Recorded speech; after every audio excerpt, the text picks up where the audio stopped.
The Panama is doubtless the world's most famous hat. Luxury examples cost up to 30,000 euros. But it doesn't come from Panama at all. It is woven in Ecuador.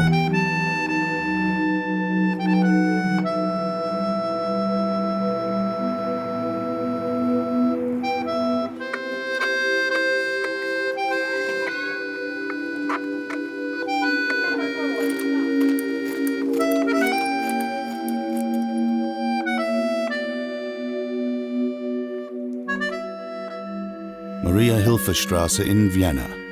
Hidden away in a rear courtyard is a small hatter's business. Shashihütte. It has a long tradition. More than 20 years ago, Shmuel Sapira from Jerusalem learned his craft here in this workshop. He not only sells the elegant straw hats, but takes great care of the proper shape and color. He offers a number of styles, depending on the character and requirements of the individual customer. He gets the hats in the form of blanks. How do I get it? I order it direct from the supplier in Ecuador. The center of manufacturing is in Montecristi. Actually, there are lots of little villages, or rather, every little village in Ecuador has something to do with hat making. Whole families are involved. Grandparents, grandchildren, each according to his abilities.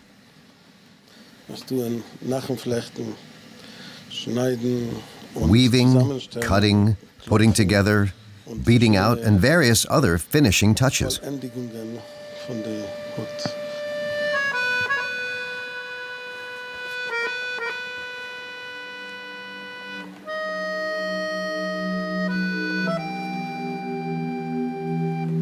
Very few people know how to make a Montecristi Superfino, the cream of the cream among Panama hats. The tradition of hat making in Ecuador is dying out.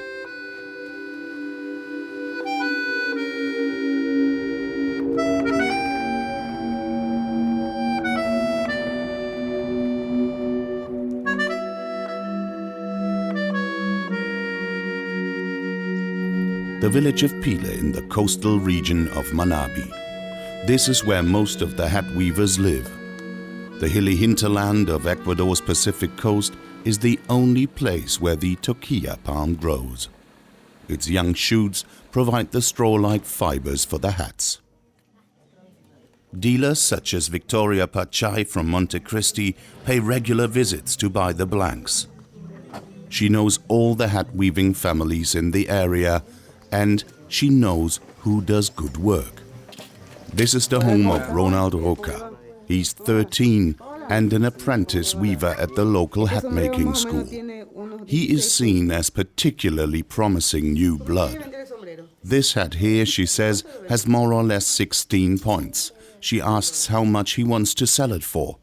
$100 is the boy's reply. $100. Okay, I'll buy it. But the next hat you make needs to be better. As you know, there are different qualities and prices. The Superfino has around 43 knots per inch. I know you can't do that yet, but in time you'll get better at it. And when can you finish this hat for me? In a week's time comes the answer. She asks him whether the brothers make hats too. Yes, he says. They were taught by their mother.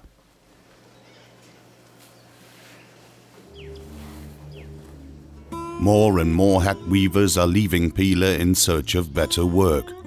Ronald's parents too. Since they left, he's been living with his uncle.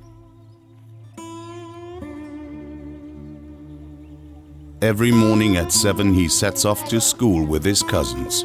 He doesn't start weaving until after school. The hope is for Ronald's hats to make top prices one day.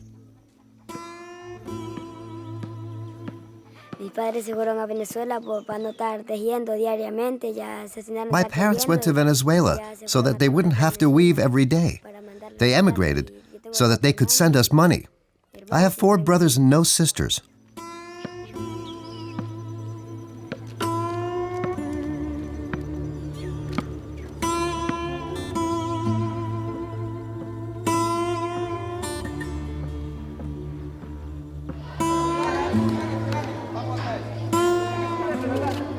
Ya, mire, ahora vamos a utilizar las 2 manos.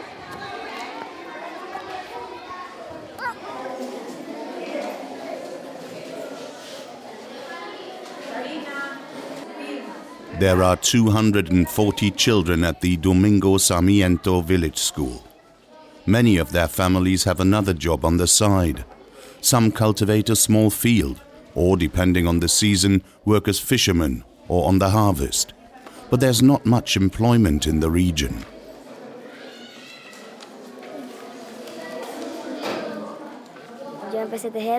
I started weaving because that's what my parents did. They taught me. Everyone's a weaver here. That's the tradition in Pile. There's nothing else here in Pile.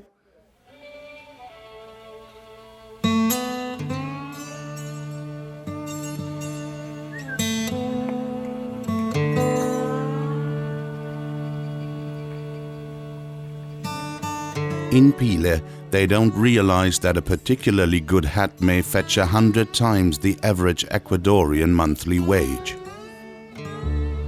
Master weaver Idolo Pinal teaches the up-and-coming talent in the village.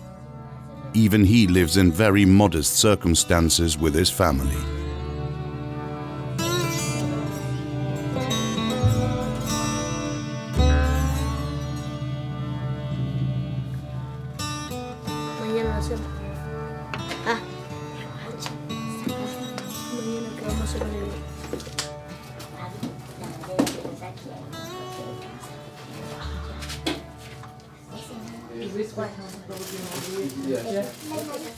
Hat weaving is a job that demands a lot of stamina. It's hard physical work. The weavers lie with their bodies across a wooden block. Beneath it is the blank. Children aren't allowed to learn the trade until they're 10, because otherwise the pressure on their chests would lead to deformities. It takes a weaver up to 6 months to complete a hat. The weavers aren't organized in any cooperatives, so they're dependent on the prices offered by the middlemen. Profit margins are enormous.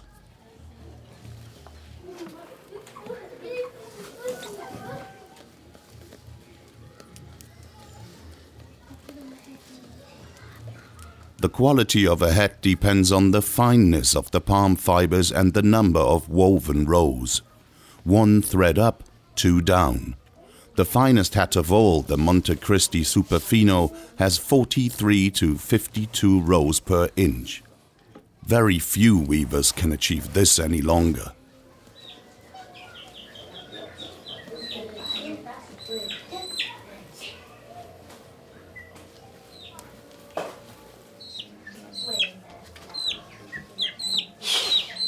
Bueno, yo mi deseo es que vengan más extranjeros y compren. What I would like would be for more foreigners to come and buy hats. I nearly gave up the trade myself.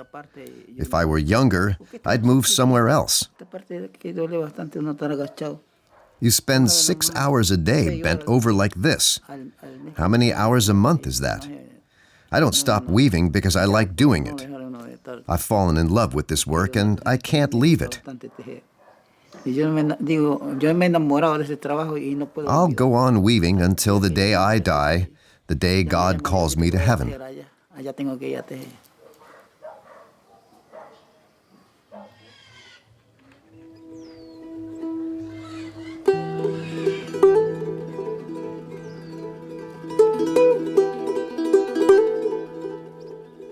Ronald's been sent by his uncle to order new palm shoots from Don Horacio.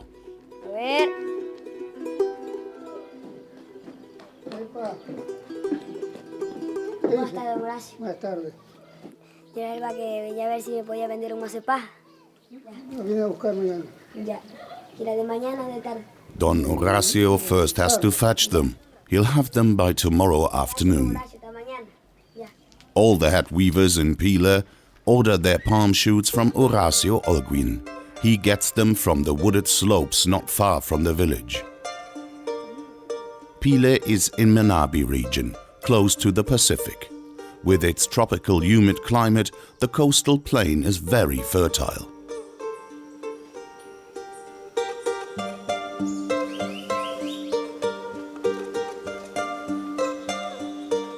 This is the home of the toquilla palm, which provides the raw materials for the Panama hat.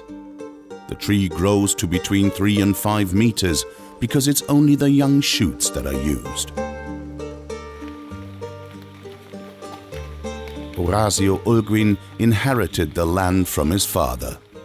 When he gets an order, he goes out into the rainforest to look for fresh toquilla palm shoots.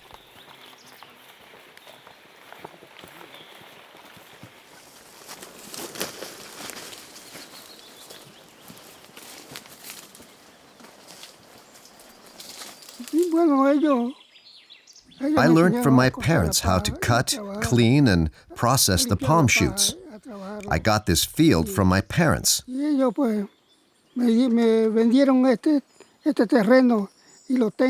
I hope that I'll be able to work here for a long time to come. And with a bit of luck, I'll be able to sell the shoots for a good price.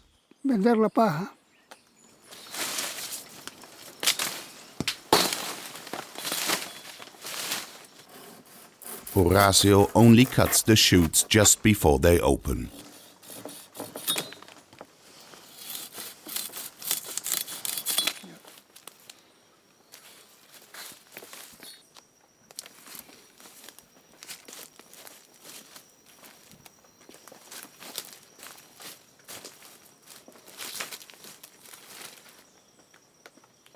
One hat needs between 24 and 40 shoots.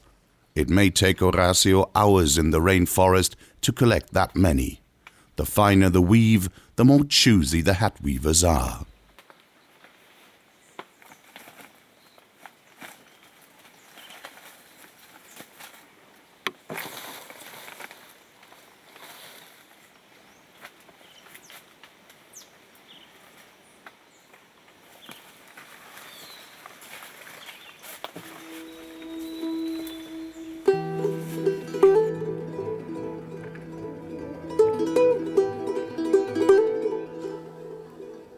To make sure the old tradition doesn't die out, specially talented children learn the craft at Idolo Pinal's School for Hat Weavers.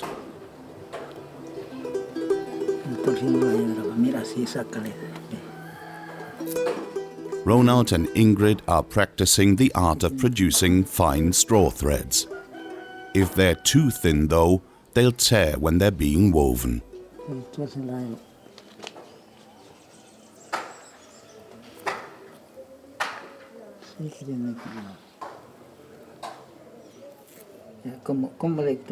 Idolo Pinal is strict but patient. He likes passing on his knowledge and skills to the most talented children in the village.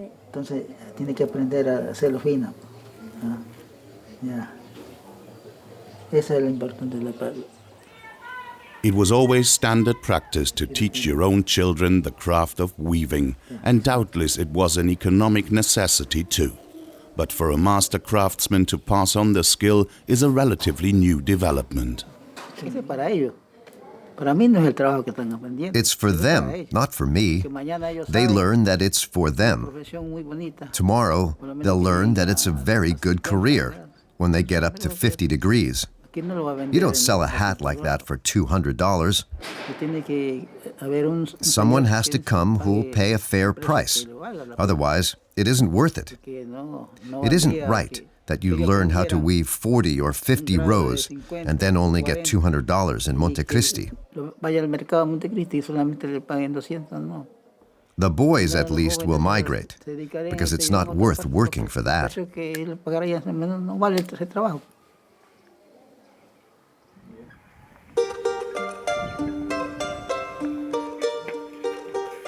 Ronald carries on weaving after the lessons with Idolo Pinal is over. Meanwhile, Don Horacio has delivered the fresh palm shoots as promised. They now have to be prepared in a number of stages.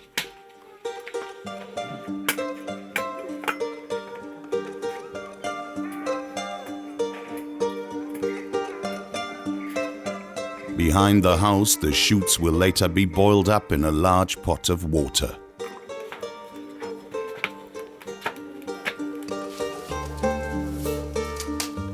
Using a small, pointed wooden wedge, Ronaldo's uncle Entero splays out the individual shoots.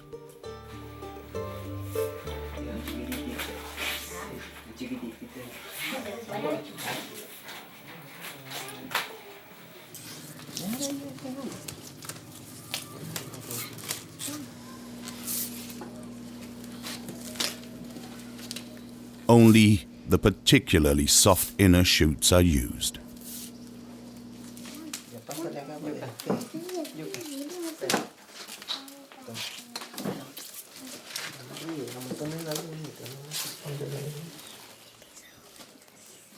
Only from these are the threads drawn.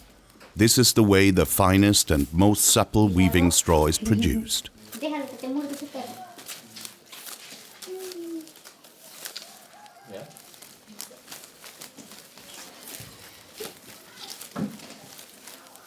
Even the smallest children learn how to prepare the palm fibers. When they're 10, they can make a start on weaving. It takes half an hour to prepare the 24 shoots for further processing.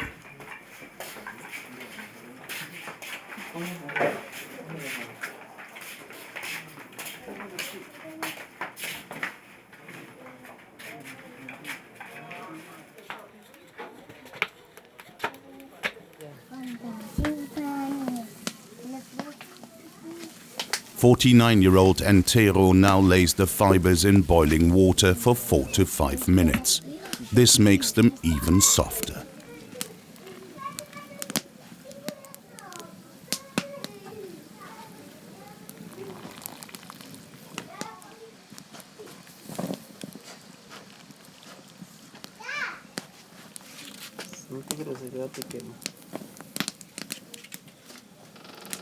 Then the straw is hung up to drip dry.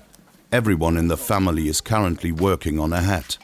Although there are no guaranteed fair prices, weaving is still the most secure source of income. But even Ronald's uncle has to eke out his meager income by helping out with the coffee harvest. Coffee isn't harvested all year round. We work for 1 or 2 weeks on the plantation. Otherwise, we weave hats the whole time. Only when we get a particular job do we go out to harvest coffee for a week. Then we return to our weaving. The harvest doesn't offer any alternative. Sometimes we're only there for a day or two, or maybe a week. There's no work here apart from hat weaving.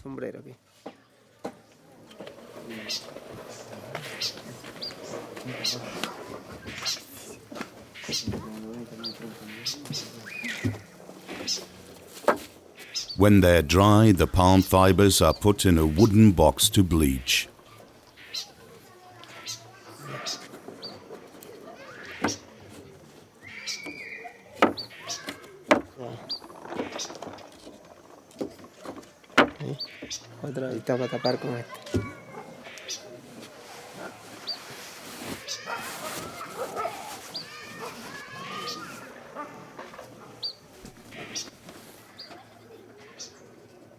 Finally, Entero scatters sulfur on the glowing charcoal. The rising sulfurous fumes remove the green dye from the shoots. The bleaching process takes up to 3 hours.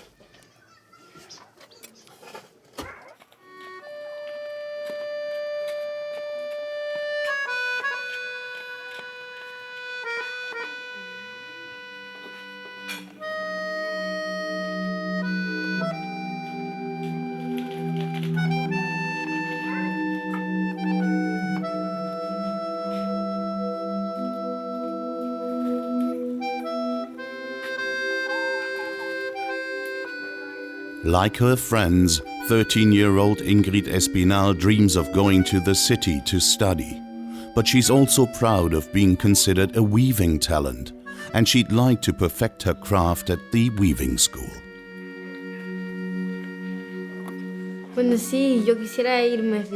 Yes, I'd like to go somewhere else, but then return to my village. I like it here in Pile, and I'd like to earn my living as a hat weaver because I enjoy the work.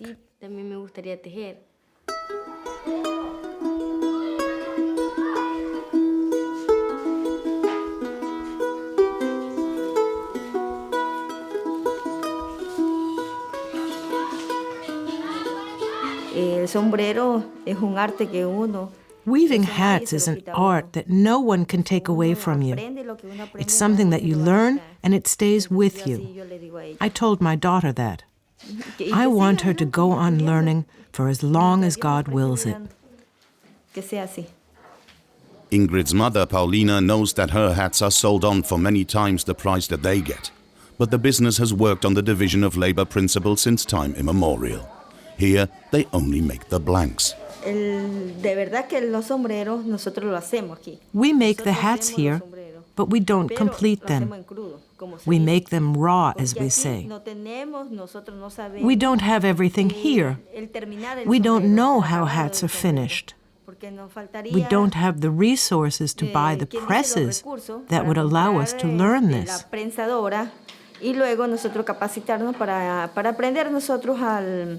The ironing, the beating with a mortar, and all that. That's why we don't earn much money here. You get very little money for a blank. It's nothing in comparison with the final price. We're exploited. That's all you can say. We're paid very, very little, and yet we can live on it.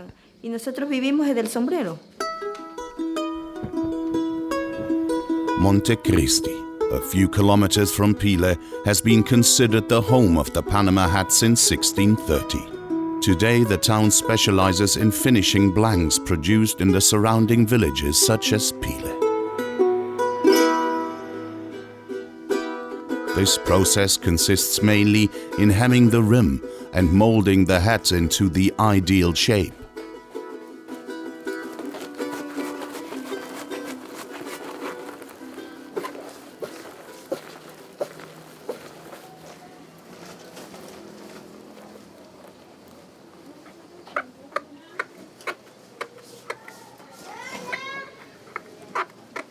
"24-year-old Gabriel Lucas Mero works in association with national and international dealers.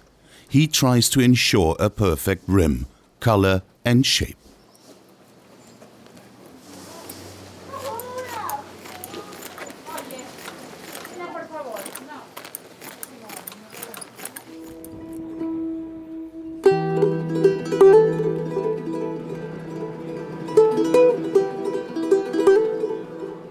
Victoria Pachai is also a dealer, but she also finishes hats.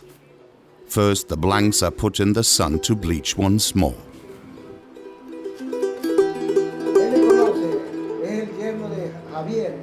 Straggly fibers are cut off and the rims are hemmed.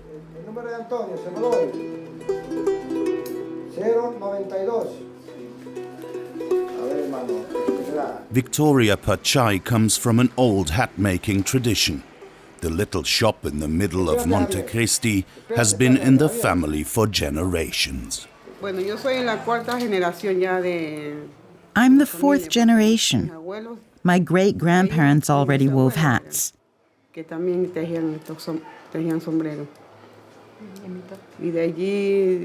Then my grandfather, my father, and me. And eventually my brothers and sisters and cousins. They all make hats. They do the finishing.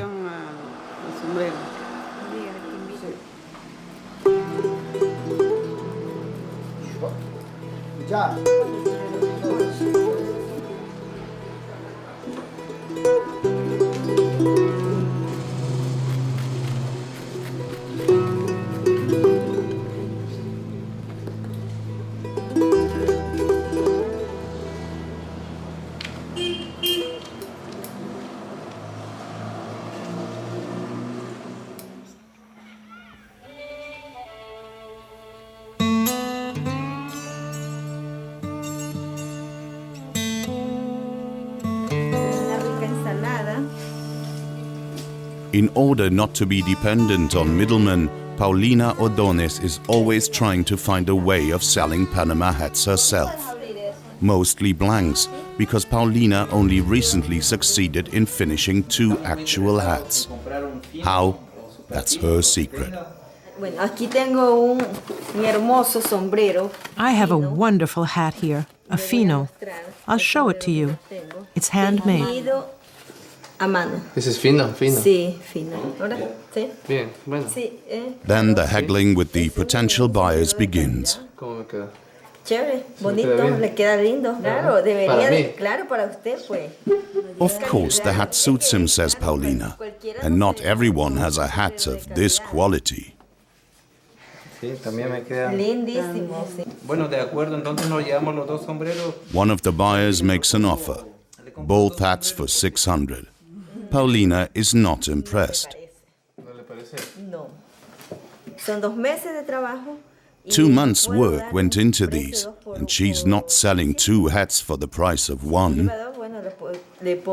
She offers him a discount of $100.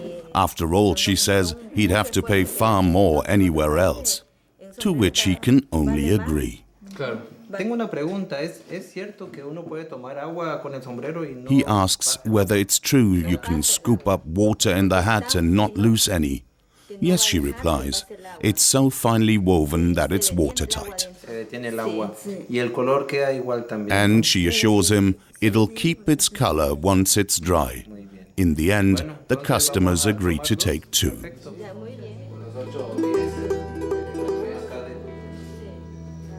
In Montecristi, Paulina's hats would doubtless have cost a great deal more. There too, the hats are bleached with sulfur. If the hats are almost pure white, they fetch a particularly high price.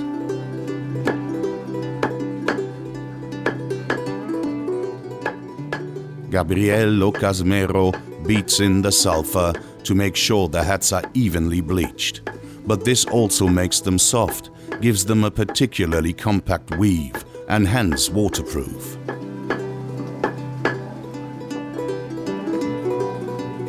He specializes in the very finest hats. He sells the Montecristi Superfino above all in the United States.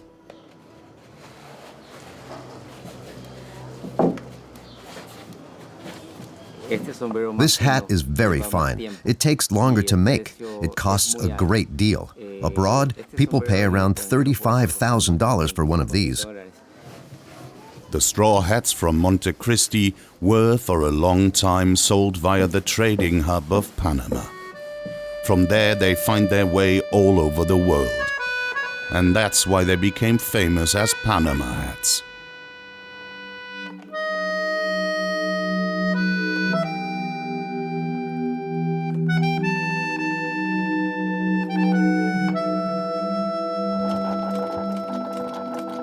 Hatter Shmuel Shapira doesn't sell many Panama hats in his workshop in Vienna. Here he transforms the blanks from Panama into hats to meet the customer's requirements. His most expensive hat costs 12,000 euros.